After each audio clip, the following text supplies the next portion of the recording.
DPO जंग सरफराज खान विरक ने तबादला होने पर अपने ओहदे का चार्ज छोड़ दिया। डीपीओ जंग के तबादला पर अंजुमन ताजरन इत्तेहाद ग्रुप जंग व ताजर बिरादरी सिविल सोसाइटी व शहरियों की कसीर तादाद ने मुख्तलिफ चौक व शाहराहों पर फूलों की पत्तियां निछावर की और डीपीओ जंग को इनकी खिदमात पर खराज तहसीन पेश किया। तफसीलात के मुताबिक inspector general of police Punjab के अहकामात की रोशनी में डीपीओ जंग सरफराज खान विरक ने तबादला होने पर अपने ओहदे का चार्ज छोड़ दिया।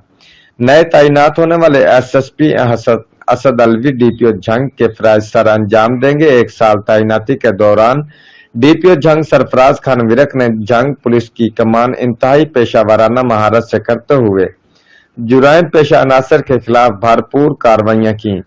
जुराइम पेशा अनासर के खिलाफ बिला तफरीक कार्रवाइयों और अमन व अमान के क्याम पर डिस्ट्रिक्ट बार जंग की तरफ से डीपीओ जंग के एजाज में अशाइया भी दिया गया।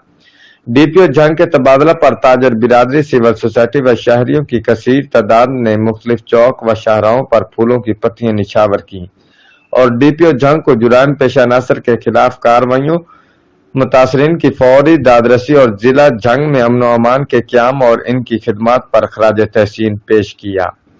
इस मौका पर डीपीओ जंग सरफराज खान विरक ने शहरियों, ताजर बिरादरी और सिविल सोसाइटी का शुक्रिया अदा किया। डीपीओ जंग का कहना था कि आप लोगों की हौसला अफजाई हमारे लिए अजीम सरमाया है।